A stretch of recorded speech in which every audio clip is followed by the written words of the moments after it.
విషయాన్ని నా కర్తవ్యాలను సక్రమంగా నిర్వహించేందుకు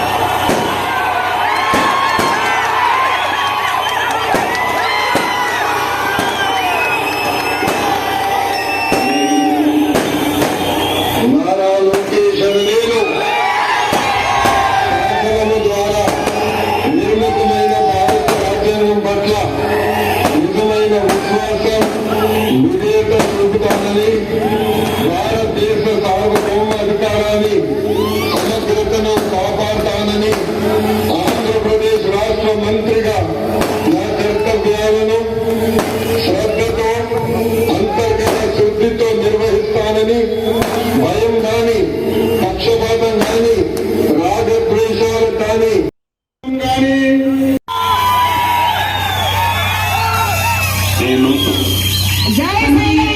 కవిత అనే నేను శాసనం ద్వారా నిర్మాతమైన భారత రాజ్యాంగ పట్ల నిజమైన విశ్వాసం విధేయత చూపుతానని భారతదేశ సార్వభౌమ అధికార సమగ్రతను కాపాడుతానని ఆంధ్రప్రదేశ్ రాష్ట్ర మంత్రిగా నా కర్తవ్యాలను శ్రద్ధతో అంతఃకరణ శుద్ధితో నిర్వహిస్తానని భయం గాని పక్షపాతం గాని రాగద్వేషాలు గాని లేకుండా రాజ్యాంగాన్ని శాసనాలను అనుసరించి ప్రజలందరికీ న్యాయం చేకూరుస్తానని దైవ సాక్షిగా ప్రమాణం చేస్తున్నాను. సంజీవ్ రెడ్డి గారి కవిత అని నేను ఆంధ్రప్రదేశ్ రాష్ట్ర మంత్రిగా నా పరిశీలనకు వచ్చినా లేదా నాకు తెలియ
చేయబోతున్నటువంటి పరిస్థితి.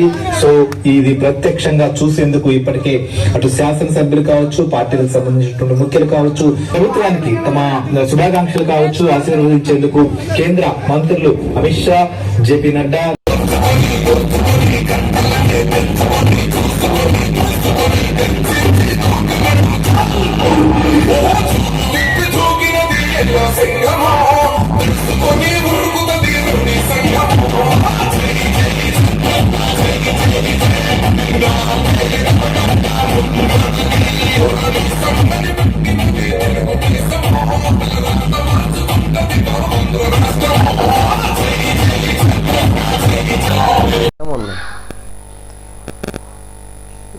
100 to 120 సీట్స్ వస్తాయని అయితే క్యాలిక్యులేషన్లో ఉన్నారు టీడీపీ లీడర్స్ అంతా ఇంచుమించుగా. బట్ ఇంత క్లీన్ స్వీప్ చేస్తుందని ఎక్స్పెక్ట్ చేయలేదు. బట్ కాకపోతే పబ్లిక్ ఎట్లుంటారనంటే ఓటింగ్ జరిగిపోయినప్పటికీ కూడా ఇన్ఫర్మేషన్ బయటికి వదలలే అనంటే ఏమో కొంతమంది లీడర్స్ వాళ్ళకి ఎట్లా చేసినారంటే వాలంటీర్స్ ఇట్లా కొంతమంది మీకు కార్డులు బీకేస్తాము లేకపోతే ఇట్లా పెన్షన్స్ తీసేస్తాము ఇట్లా కొంత థ్రెటన్ పెట్టారు పబ్లిక్కి. అందుకని ఎవరు వేసారు కానీ ఓట్లు వేశారు, బట్ బయటికి చెప్పుకోవడంలే. ఏ రోజైతే మనకు ఈ ఎగ్జిట్ పోల్స్ ఇవన్నీ వచ్చినప్పుడు మొత్తం అందరూ మన చంద్రబాబు నాయుడు గారు గవర్నమెంట్ ఫామ్ చేస్తారనే ఇన్ఫర్మేషన్ వచ్చినప్పుడు అప్పుడు అందరికీ ఒక 100% గవర్నమెంట్ అయితే ఫామ్ అవుతుందనే క్యాలిక్యులేషన్లో ఉన్నాం. కానీ బట్ ఇంత క్లీన్ స్వీప్ పబ్లిక్లో అది ఎట్లుందని అంటే ఆ చివరికి మాట్లాడుకుంటే ఫైనల్గా ఈ చివరికి వచ్చేటప్పటికి అందరూ మాట్లాడుకొని ఓట్లు వేసిండే విధంగా అన్నట్లుగా జరిగింది. అంటే ఇంత సాలిడ్గా రావడము ఖచ్చితంగా అది మనకు చంద్రబాబు నాయుడు గారు పైన ఉన్న నమ్మకము, ప్లస్ మనకు ఎప్పుడైతే మనకు పవన్ కళ్యాణ్ గారు సపోర్ట్ చేశారో అది చాలా ప్లస్ అయింది టీడీపీకి కూడా. ప్లస్ ఒకానొక టైంలో చంద్రబాబు నాయుడు గారిని అదే పనిగానే జైల్లోకి వేయడము ఇవన్నీ జరిగినప్పుడు మన పవన్ కళ్యాణ్ గారు పోయి మాట్లాడించడము, కొంత పబ్లిక్లకి వచ్చి నేనున్నా అని చెప్పడము, అదంతా కొంత మన ఓట్ బ్యాంకుకు ప్లస్ అవుతూ, ప్లస్ ఇదేమిది ఒక ఏ రోజు తప్పు చేయని నాయకుడిని ఎత్తపోయి జైల్లో పెట్టారే అనే ఎక్కువ ఫీల్ అయినారు ఆంధ్ర ప్రజలు. దానికి ఇతనికి తగినైన గుణపాఠం నేర్పించాలనే ఉద్దేశంలోనే ఈ విధంగా ప్రజలు రివెంజ్ తీర్చుకున్నారని మనం చెప్పచ్చు. అది ఎగ్జిట్ పోల్స్లో కేకే సర్వే నమ్మారా లేక ఆరా మస్తాన్ సర్వే నమ్మారా? ఇప్పుడు కామన్గా చెప్పాలని అంటే కేకే గారి సర్వేనే మనం పరిగణనలోకి తీసుకోవాలి. బట్ 100-120 రేంజ్ అని ఎక్స్పెక్ట్ చేసాం, కానీ మరీ వాళ్ళు చెప్పినట్టు ఇంత ఎగ్జాక్ట్గా వస్తుందనే క్యాలిక్యులేషన్ ఎవరికి లేకపోయింది. అది మరి బీకే పార్సార్థి ఎంపీగా ఎమ్మెల్యేగా సవితమ్మ గెలిచారు, దీనిపైన తీసుకున్నారు. ఇక్కడ ఎప్పుడు కూడా గతం నుంచి పెనుగొండ అనేది ఎప్పుడు కూడా టీడీపీ వింగ్గానే ఉండే. పోయినసారి వైసీపీకి 151 వచ్చినప్పుడు మాత్రమే నెగిటివిటీ వచ్చింది. ప్లస్ ఈసారి కూడా ఏం జరిగిందనంటే గతంలో ఇప్పుడు మేమున్న ఈ గోరంట్ల మండల్లో 5000 వాళ్ళకు ఓట్ బ్యాంక్ ప్లస్ ఉండే. ఈసారి టీడీపీ మాకు 4700 ప్లస్ అయింది, వాళ్ళకు మైనస్ జరిగింది. అట్లా ఓవరాల్గా తీసుకుంటే ఇప్పుడు పెనగొండలో కూడా 8000 కావచ్చు, అట్లా పరిగి అంటే 7, 6, 5 ఆ టైప్లోకి ప్రతి మండలంలో ప్లస్ అయితే వచ్చింది. మేము విన్నింగ్ ఈజ్ 100% అనుకున్నాము. ప్లస్ 20,000 వరకు మెజారిటీ రావచ్చు అని అయితే మాకు క్యాలిక్యులేషన్ ఉండే. బట్ అది 33 వరకు పోవడము అది ఇంకా కొంత ప్లస్ అయింది. ప్లస్ ఖచ్చితంగా మనం చెప్పుకోవాలనుకుంటే ఉద్యోగస్తులు 80%, 100% టీడీపీకి వెళ్ళి అనేది వాళ్ళు ముందే ఫిక్స్ అయ్యి వేసినారు. అది అందరికీ తెలిసిందే, ఓపెన్ ఫ్యాక్ట్. ఇంకా అది ఆ విధంగా మెజారిటీ ఎక్కువ రావడానికి మనకు స్కోప్ వచ్చింది. ఇంకా పార్సార్థిగానంటే ఎంపీగా పోయారు, గతంలో కూడా ఎంపీగా చేశారు, ఆ అనుభవం ఉంటుంది కాబట్టి 1,00,000 చిల్లర మెజారిటీలో గెలిచారు. ఇంకా అదంతా ఇప్పుడు అలా మనకు పార్సారథి గారు కూడా లోకల్గా కరెక్ట్ చెప్పాలనంటే మంచి టచింగ్ ఉంది, లీడర్స్తో మంచి ఇంటరాక్ట్ ఉంది, ఇవన్నీ కలిసి వచ్చినాయి. మెయిన్ పాయింట్ పార్టీ వేవ్ అనేది కూడా చాలా ఉంది, చాలా పనిచేస్తుంది ఈసారి. అలాగే సవితమ్మ మొదటిసారి పోటీ చేయడంతో పాటు మంత్రి పదవి కూడా సంపాదించింది, దీనిపైన మీ స్పందన? సవితమ్మ గారు ఇంకా మీ పెనగొండలో ఎన్నో సేవా కార్యక్రమాలు ఇవన్నీ స్టెప్ బై స్టెప్ చేసుకుంటూ వచ్చారు. ఆమె లీడర్గా ఎదగలనంటే ప్రతి అణువులోనూ ప్రతి సమస్య చూసింది, ప్రతి సమస్యలు పడుతూ ఈ స్థాయికి నెట్టుకొని వచ్చింది. ఆమె కృషే ఆమెకి ఈరోజు మంత్రి పదవి రావడానికి కారణమైందని అనుకుంటున్నాను. అలాగే ఉమర్ ఖాన్ గోరంట్లలో పెద్ద పెద్ద స్క్రీన్లలో ప్రమాణ స్వీకారాన్ని ప్రసారం చేయించారు, దీనిపైన? ఉమర్ ఖాన్ అనే ఎన్నో కొన్ని 100% కొన్ని సేవా కార్యక్రమాలు చేస్తూ ఉంటారు. కొన్ని బస్ స్టాండ్లో ఎప్పుడన్నా రోడ్స్ డ్యామేజ్ అయితే కానీ కొంత సొంత నిధులతో ఎప్పుడైనా సరే చేస్తూ ఉంటారు. అలాగే ఈరోజు కూడా ప్రజలందరూ వీక్షించాలా అనే ఒక మంచి ఉద్దేశంతో ఈరోజు పెట్టి ప్రోగ్రామ్ చేయడం జరిగింది. ప్రోగ్రామ్ చేస్తున్నామన్నా మీరు కూడా రావాలని ఇన్వైట్ చేశారు. అందుకని నేను కూడా వెళ్ళి ఆ విజయంలో నేను కూడా పాలు పంచుకున్నట్లుగా నేను వెళ్ళి చేసుకొని రావడం జరిగింది. అందరికీ నమస్కారము. ఈ పొద్దు మాన్యశ్రీ శ్రీ నారా చంద్రబాబు నాయుడు ప్రమాణ స్వీకారం సందర్భంగా, అలాగే మా ఎంపీ పార్థసారథి గారు గెలిచిన సందర్భంగా, అలాగే మా సవితక్క గెలిచిన సందర్భంగా, అలాగే ఆ సవితక్కకి మినిస్టర్ పదవి ఇవ్వడంతో మాకు చాలా ఆనందంతో ఈ పొద్దు పెనుగొండ ఎవరు ఊహించిన విధంగా ఈ పొద్దు లైవ్ ఏర్పాటు చేయడం జరిగింది. అలాగే నా తోచే విధంగా ఆర్కెస్ట్రా ప్రతి ఒక్కరికి సంతోష చేసే విషయంలో నేను ప్రజలకి అందుబాటులో ఉండి ఈ పొద్దు ఎవరైతే టీడీపీకి ఓట్లు వేసినారో వాళ్ళందరూ నాతో పాటు సంతోషంగా లైవ్ చూడాలని చెప్పి ఆశతో ఈ పొద్దు నేను ఏర్పాటు చేయడం జరిగింది. ప్రతి ఒక్కరూ ఆనందంతో హాస్యం చేసినారు. 164 స్థానాలు విజయం సాధించిన దానికి అసలు ప్రజలు ఇంత ఊహించలే, అసలు ఎవరు ప్రతిపక్షం అయితే ఊహించలే ఇంత స్థానాలు గెలుస్తారని చెప్పి. మేమైతే 100-106 స్థానాలు అనుకుంటే అసలు ప్రజలు ఇంత తిరుగుబాటు ఉందని చెప్పి మన విజయం చూసిన తర్వాత అర్థమైంది మాకు. కానీ అంటే వీళ్ళు అనేది డెవలప్మెంట్ అనేది ఏమి చేయకోకుండా ఇన్ని రోజులు ప్రజల మనసులో దాపెట్టుకున్నారు. ఇప్పుడు ప్రజలందరూ వ్యతిరేకంగా వచ్చి ఇప్పుడు ఓటు వేసి మా గవర్నమెంట్ ఫామ్ చేసినందుకు, అలాగే మేము 5 ఏళ్ళు కృషిగా పనిచేసి మళ్ళీ 5 ఏళ్ళు ప్రభుత్వం వచ్చేలాగా మేము పనిచేస్తామని చెప్పి తెలుపుతున్నాం.